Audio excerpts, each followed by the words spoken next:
Welcome to another Chef Knives to Go quick look product review. I'm Steve Gamache, and this time we are looking at the Yasunori Blue No. 2 Nakiri 165mm knife.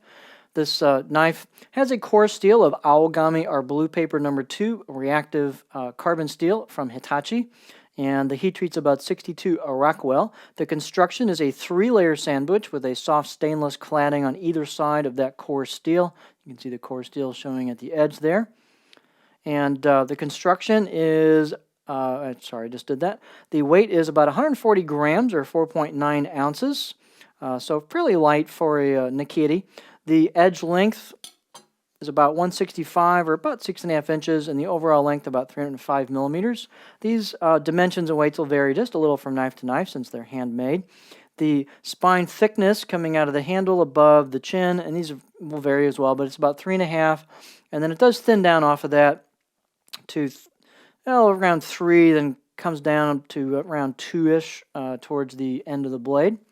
And then the blade height on this, I measure usually at the heel and then at the middle of the blade, so it's about 46 at the back of the blade and about 49 in the middle of the blade. So it's got a little bit of a shape to it versus being straight all the way across.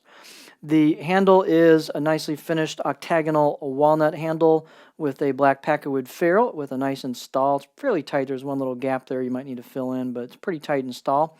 The balance point on this is just slightly behind the pinch grip, so pretty neutral. And this it has what's known as a hairline finish. This is Mark's replacement he wanted me to mention for the Wakui knives that are no longer on the site. So this is what he's found to replace it. They've got a really nice looking hand chisel kanji. You can feel the texture to it. They've got embossed or stamped kanji on the other side. And here's this, so we've been calling a hairline finish. It's horizontal or longitudinal finishing strokes and finishing texture to it versus it's frequently pretty common that you'll see from spine to edge. And one advantage of that, besides looking cool and being a little different, is that when you clean a blade, you'll wipe it and wash it and dry it going this way horizontally on it, and that helps hide those scratches you might get into the cladding. And so it's kind of cool. Aesthetically, it's neat as well.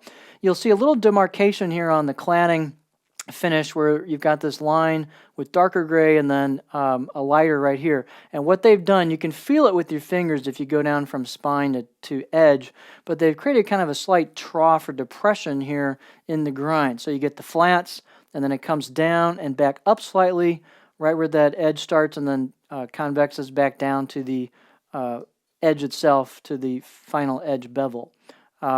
So what I guess what that's there for was probably to help food release. So you've got that slight depression or concave area behind that initial grind. So it's pretty subtle. It's a little different than a Takeda would be with a different approach to it, but I guess the idea is similar to help food release. Performance on this blade is quite good. The tip itself, I think you could probably grind a little more on the tip to help that tip go through like onions and things where you need to use the tip a little bit. It tends to have been dulled, the way they ground it till you hit there. If I were keeping this knife, I'd probably try to grind a little more on the tip to kind of get that cutting surface to hit that curve a little more. It might help a little bit, making the tip go through things. Fit and finish is quite good on the blade, on the back of the blade, the choil, the neck into the handle, and also the spine, so pretty well ready to go. Out of the box edge was quite so-so. It was about 3 out of 10 on my scale. Didn't really cut a paper towel very well, but it sharpened up really nicely and took a great edge, which will obviously help performance quite a bit. Let's look at it on our sample cutting board so you can see what the edge profile looks like. So here's what the profile looks like. Not super flat. It's got kind of a little bit of a just slight belly throughout. A little bit of a flat spot at the heel, but not a ton. And then, of course, you've got the rounded tip, so it makes it easy to rock with this. That slight bit of belly on the blade in general really makes it smooth for rocking.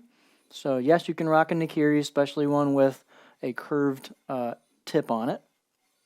So there's your profile. Again, nicely finished blade, good performing blade, stainless over reactive carbon steel for lower maintenance. Just a nice all-around blade, good value. So there you have the Yasunori Aogami number 2 Nakiri 165 millimeter knife.